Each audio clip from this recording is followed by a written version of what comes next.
నమస్కారం అండి. నమస్తే తల్లి. ఓం నమో వెంకటేశాయ. వెంకటాద్రి సంస్థానం బ్రహ్మాండే నాసికించిన వెంకటేశ సమోదేవో నా భూతో నా భవిష్యతి.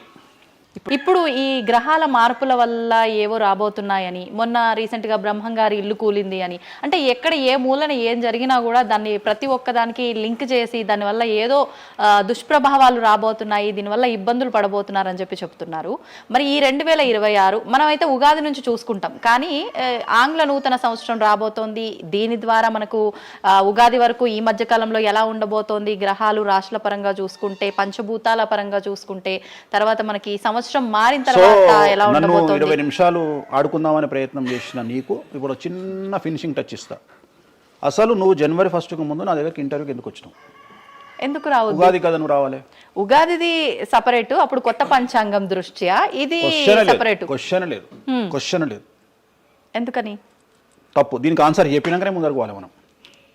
ఉగాది 2026 మార్చి 19 నాడు శ్రీ పరాభవన సంవత్సరం వస్తుంది. దానికి కదా మనం పంచాంగం తీసుకోవాలి. నేను ఎందుకు ముందుగా వచ్చానంటే నేను దానికి ఆన్సర్ చెప్తా. మీరు ఎట్లాగో బిజీ పూజల్లో, మళ్ళీ నాకు అవకాశం దొరుకుతుందో లేదో తెలియదు. కాదు కాంపిటీషన్ జీవితములో నిన్ను నువ్వు నిలబెట్టుకోవడానికి కొత్తదనాన్ని ఎంచుకొని నిన్ను నమ్ముకున్నటువంటి ఓనర్కు నీ పూర్తి కర్త కర్మ క్రియ నీ రిజల్ట్ను ఇవ్వడానికి నువ్వు చేస్తున్నటువంటి ఒక ప్రయత్నం, నిన్ను నువ్వు జనాల్లో కొత్తగా ప్రొజెక్ట్ చేసుకోవడానికి చేస్తున్నటువంటి ప్రయత్నం. అదే ప్రయత్నం వేణుస్వామి చేసిండు కామాఖ్య విషయంలో. అమ్మా ఇట్లొచ్చారా? అర్థమైందా? కాబట్టి జనాల్లో కొత్తదానంలో కొత్తగా వస్తే నువ్వు గదే యాంకరింగ్ నేర్చుకున్నావు, గాయన గదే అడ్వకేట్ చదువుకుండు, గా టీవీ ఛానల్ గదే చేసింది. మరి గా టీవీ ఛానల్ ఏమో ప్రైమ్ టైం స్లాట్ 2 లక్షలు ఎట్లా పోతుంది? మనకి వాళ్ళ చిన్న ఛానల్ 2000 ఎందుకు పోతుంది అంటే, వాళ్ళు కష్టపడడానికి వాళ్ళు చేసిన స్టింగ్ ఆపరేషన్లు కావచ్చు, వాళ్ళు జీవితాన్ని నాశనం చేసిన విధానం కావచ్చు, వాళ్ళకి ఆ పేరు వచ్చింది. సో అట్లనే వేణుస్వామి కష్టపడి ఈ స్థాయికి రావడానికి వేణుస్వామికి అంటూ ఒక బ్రాండ్ ఉన్నది. సో రెండవది, ఇదే సంవత్సరం ఇదే ఛానల్లో 2025 శివ అనే ఒక యాంకర్ కు నేను ఇంటర్వ్యూ ఇచ్చిన. అందులో చాలా విషయాలు చెప్పిన. ఏమేం చెప్పిన? ఈ సంవత్సరము రైలు ప్రమాదాలు ఎక్కువ అని చెప్పిన, విమాన ప్రమాదాలు ఎక్కువ అని చెప్పిన. చెప్పంగా వెనకకించి వచ్చి వీనికి పని పాట లేదు, వీడు పొద్దుగాలు లేస్తే ఇటువే మాట్లాడతాడు అని తిట్టిరు నన్ను. మరి అయినప్పుడు ఒక్కడన్నా పెట్టడేంద్రా? పెట్టాలే కదా. ఎందుకు పెట్టారు అంటే, చివరికి జ్యోతిష్యం చెప్పుకునే స్వేచ్ఛ కూడా మా బొందకు లేకుండా చేసిరు. జ్యోతిష్యంలో అరే ఇప్పుడు నా సొంత కవిత్వం కాదు, ఎవరిని అడిగినా చెప్తారు. ఈ సంవత్సరం గురువు అధిపతి కమాండర్ కేతువు అన్ని క్లియర్గా ఉన్నాయి. కేతువు అంటే మోక్షకారకుడు, భక్తికారకుడు.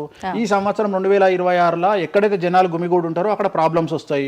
అది రేపు జరగబోయేటువంటి పుష్కరాలు కావచ్చు, రేపు జరగబోయే సమ్మక్క సారక్క పండగ కావచ్చు, లేకపోతే దేవాలయాల్లో ముక్కోటి ఏకాదశి కావచ్చు, ఎక్కడైతే భక్తి భావం ఉంటుందో అక్కడ చాలా పెద్ద పెను ప్రమాదాలు సంచలనాలు జరుగుతాయని శాస్త్రం చెప్తుంది.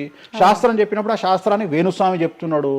దీన్ని కూడా తప్పు తీసుకుపోయి వేణుస్వామి ఏలినాడు శని నడుస్తుంది మేషరాశికి, మేషరాశి బాగుండదు అని చెప్పాలి, కానీ మేషరాశి సూపర్ స్టార్లు అవుతారని నేనెందుకు చెప్తా అంటే, ఒక చూసిన వేణుస్వామి మన ఒక ఆమె నేను మీనరాశి బాగాలేదంటే మీనరాశికి బాగాలేదని చెప్తున్నా వేణుస్వామి ఎట్టడే ఎప్పుడు వేణుస్వామి అని ఇట్లా ఊతుంది, ఇట్లనే ఊతుంది ఆమె, ఇట్లనే అంటుంది వేణుస్వామి చెప్పిండు అని తిట్టింది.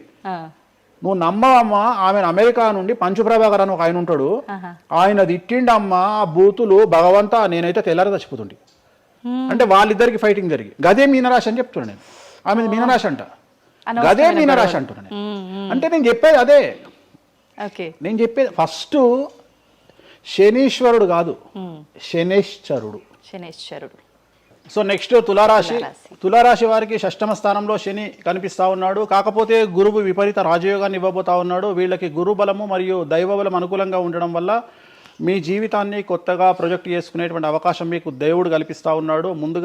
ముందుకు వెళ్ళే ప్రయత్నం చేయండి. చాలా కొత్తగా మిమ్మల్ని మీరు ఆవిష్కరించుకునే ప్రయత్నం చేయండి. మిమ్మల్ని మీరు కొత్తగా సమాజానికి చూపించుకోండి. దానివల్ల మీ ఆలోచనలు మార్చుకోండి. చాలా గొప్పగా థింక్ చేయండి, గొప్పగా కలలు కనండి, వాటిని సాకారం చేసుకోండి. గురువు అనుకూలంగా ఉన్నాడు. కాకపోతే కుటుంబంలో పెను సంచలనం జరిగే అవకాశం కనిపిస్తూ ఉంది. 6వ స్థానము భాగ్యానికి మరియు శత్రుత్వానికి కారకుడు కాబట్టి శని వల్ల సంచలనం జరిగే అవకాశం ఉంది. విద్యార్థులు, ఉద్యోగస్తులు, వ్యాపారస్తులు, కళాకారులు, క్రీడాకారులు, రైతులు, అలాగే రాజకీయ నాయకులు ఎవరైనా సరే వాళ్ళ జీవితంలో ఏదో ఒక పెను సంచలనం జరిగే అవకాశం కనిపిస్తూ ఉంది. నలుపు రంగు దుస్తులకు దూరంగా ఉండండి. తిరునల్లార్ శనీశ్వర ఆలయంలో ప్రత్యేకమైన శని పూజ నిర్వహించడం ద్వారా సమస్యల నుండి బయటపడతారు. నెక్స్ట్ వృశ్చిక రాశి వారికి అర్ధాష్టమ శని వెళ్ళిపోయింది. శని గురువులు అనుకూలంగా ఉన్నారు, రాహు కేతువులు అనుకూలంగా ఉన్నారు. కళాకారులు, క్రీడాకారులు, ఉద్యోగస్తులు, విద్యార్థులు, వ్యాపారస్తులు, రైతులు, రాజకీయ నాయకులు, స్త్రీలు, అన్ని రంగాల వారికి పూర్తిగా 100కి 100% అనుకూలంగా ఉన్నటువంటి రాశి వృశ్చిక రాశి. పూర్తి స్థాయిలో విశాఖ 4, అనురాధ 1, 2, 3, 4, జ్యేష్ఠ 1, 2, 3, 4, 9 పాదాల వారికి విశేషించి రాజయోగంగా భావించాల్సి ఉంటుంది. మే వరకు విపరీత రాజయోగం కనిపిస్తూ ఉంది. మే తదుపరి కూడా అనుకూలమైన ఫలితాలను పొందుతారు. కాబట్టి వీరికి ఎటువంటి రెమెడీస్, ఎటువంటి పూజలు అవసరం లేదు. చాలా గొప్పగా కళలు కనండి, మీకున్నటువంటి కళలను సాకారం చేసుకోండి, మీకు ఎటువంటి రెమెడీస్ కూడా అవసరం లేదు. నెక్స్ట్ ధనుసు రాశి వారికి అర్ధాష్టమ శని నడుస్తూ ఉంది. అర్ధాష్టమ శని అనేటువంటిది డబ్బులను అధికంగా ఇచ్చి ఆ డబ్బుల ద్వారా సమస్యలు తెచ్చేటువంటి ఒక పరిస్థితి. అంటే డబ్బులు లేకపోతేనే సమస్యలు అంటారా? డబ్బులు ఉంటే కూడా సమస్యలు. డబ్బులు ఉన్నప్పుడు వాటిని మనం ఖర్చు చేసే విధానంలో సమస్యలు, వాటిని మనం ఎలా సమాజంలో ఖర్చు పెట్టబోతున్నామనే సమస్యలు ఏర్పడేటువంటి అవకాశం ఉంది. కాబట్టి మీరు ఇన్వెస్ట్మెంట్ చేయడంలో కానీ, అప్పులు ఇవ్వడంలో కానీ, ఎవరికైనా అప్పులు ఇవ్వడంలో కానీ, చిట్టీలు వేయడంలో కానీ, సహాయం చేయబోయేటప్పుడు కానీ జాగ్రత్తలు తీసుకోండి. ఎటువంటి పరిస్థితుల్లోనూ డబ్బులు ఎవరికి ఇవ్వవద్దు. సో ధనుస్సు రాశి వారికి డబ్బు పరంగా సమస్యలు ఏర్పడే అవకాశం ఉంది. రాక డబ్బులు వచ్చినాయి కాబట్టి తీసుకెళ్ళి వేరే వాళ్ళకి ఇచ్చి మోసపోయే అవకాశాలు కనిపిస్తూ ఉన్నాయి.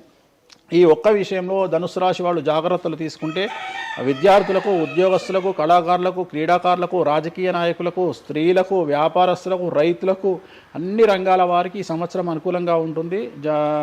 ఓన్లీ మీరు చేయాల్సిన రెమెడీ నలుపు రంగు దుస్తులకు దూరంగా ఉండండి. తిరునల్లార్ శనీశ్వర ఆలయంలో ప్రత్యేకమైన శని పూజ నిర్వహించడం ద్వారా సమస్యల నుండి గట్టెక్కుతారు. నెక్స్ట్ మకర రాశి వారికి ఈ సంవత్సరం చాలా అనుకూలంగా ఉంది. ఈ సంవత్సరం అండర్లైన్ చేయాల్సిన విషయం ఏమిటంటే మకర రాశి వారికి భార్యాభర్తల మధ్యన గ్యాప్ ఏర్పడేటువంటి అవకాశం ఉంది. గొడవలు వచ్చే అవకాశం ఉంది. ఈగోస్ వల్ల కానీ వేటి వల్ల అయినా సమస్యలు వచ్చే అవకాశం ఉంది. అది కాకుండా విద్యార్థులకు అనుకూలతలు ఉంటాయి, ఉద్యోగస్తులకు అనుకూలతలు ఉంటాయి, రైతులకు 2 పంటల దిగుబడి రాబడి ఉంటుంది. అలాగే రాజకీయ నాయకులకు సమాజంలో మంచి పేరు ప్రఖ్యాతులతో పాటు పదవులు సిద్ధిస్తాయి. రైతులకు 2 పంటల దిగుబడి రాబడి ఉంటుంది. వ్యాపారస్తులకు రూపాయికి 100 రూపాయల లాభం ఉంటుంది. స్త్రీలకు కోరుకున్నటువంటి ఫలితాలు ఉంటాయి. అన్ని రంగాల వారికి అనుకూలమైన ఫలితాలు మకర రాశి వారికి ఉండబోతా ఉన్నాయి. వీరు సోమవారం నాడు శివాలయంలో రుద్రాభిషేకం నిర్వహించుకున్నట్లయితే సమస్యల నుండి గట్టెక్కుతారు. సో నెక్స్ట్ కుంభరాశి వారికి ఏలినాటి శని చివరి అంకంలో ఉంది. చాలా సమస్యలు కనిపించబోతా ఉన్నాయి. కుటుంబంలో ఎవరిని తీసుకున్నా విద్యార్థులు, ఉద్యోగస్తులు, వ్యాపారస్తులు, కళాకారులు, క్రీడాకారులు, రాజకీయ నాయకులు, స్త్రీలు, ఉద్యోగస్తులు, బ్యూరోక్రాట్లు అందరికీ సమస్యలు ఉన్నాయి. వాహన ప్రమాదాలు, పోలీస్ కేసులు, కోర్టు కేసులు, ఆరోగ్యపరమైన ఇబ్బందులు, మానసికమైన ఇబ్బందులు, స్త్రీలకైతే థైరాయిడ్ సమస్యలు, పీసీఓడి సమస్యలు, గర్భసంచికి సంబంధించిన సమస్యలు, మానసికమైన ఇబ్బందులు బాధించే అవకాశం కనిపిస్తూ ఉంది. జాగ్రత్తగా ఉండండి. నలుపు రంగు దుస్తులకు దూరంగా ఉండండి. శనివార నియమాన్ని పాటించండి. సప్త శనివార వ్రతాన్ని పాటించండి. సప్త శనివార వ్రతం అంటే శనివారం నాడు శ్రీ వెంకటేశ్వర స్వామి వారికి సంబంధించినటువంటి వ్రతము. ఇది పుస్తకం మీకు మార్కెట్లో దొరుకుతుంది. తీసుకొచ్చుకొని 7 వారాల పాటు 7 శనివారాల పాటు చేయండి. సమస్యల నుండి గట్టెక్కుతారు. ఇక చివరిది లాస్ట్ది అనేటువంటిది మీనరాశి వారికి ఈ సంవత్సరం జన్మశని నడుస్తూ ఉంది. జన్మశని చాలా డేంజరస్గా ఉండబోతూ ఉంది.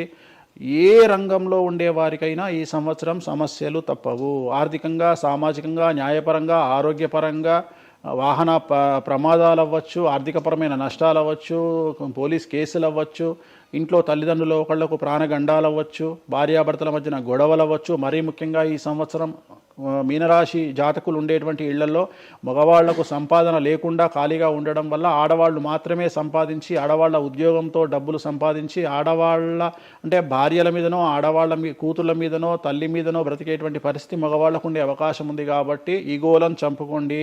సో ఆడవారి మీద బ్రతకడానికి సిద్ధపడండి, కష్టపడండి, మానసికంగా సంసిద్ధులుగా ఉండండి. అంటే అలాంటి ఒక కండిషన్ ఈ సంవత్సరం ఉండబోతా ఉంది. ఈ ఒక్క సంవత్సరాన్ని కనుక మీరు దాటగలిగితే మీ జీవితంలో మంచి మంచి మంచి పొజిషన్లకు వెళ్తారు. సో నలుపు రంగు దుస్తులకు దూరంగా ఉండండి. రాత్రిపూట ప్రయాణాలు చేయకండి. వాహన ప్రమాదాలు జరిగే అవకాశం కనిపిస్తూ ఉంది. జన సమూహం ఉన్నటువంటి ప్రాంతాలకు వెళ్ళకండి.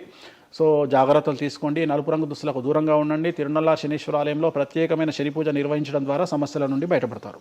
ఇప్పుడు ఈ రాశి ఫలాల్ని ఈ మధ్యకాలంలో చాలా మంది ఫాలో అవుతున్నారండి. ఇది అక్షరం అంటే పేరులో మొదటి అక్షరాన్ని బట్టి ఫాలో అవ్వాలా, లేదంటే డేట్ ఆఫ్ బర్త్ బట్టి వచ్చే రాశిని ఫాలో ఇది అవ్వాలా? పేరులో దాని సంబంధం లేదు, డేట్ ఆఫ్ బర్త్ ప్రకారం చూసుకోవాలి. రెండోది ఇది గోచారం, గ్రహచారం వేరు, గోచారం వేరు. ఇది జస్ట్ గోచారం ప్రకారం ఎలాగైతే మనము సౌరమానం ప్రకారము మనం చూసుకుంటామో అలా ఇది ఓన్లీ చాంద్రమానం ప్రకారము మీ నక్షత్రం ప్రకారం చూసుకోవాల్సిందే. మళ్ళీ వ్యక్తిగతమైన జాతకం వేరు.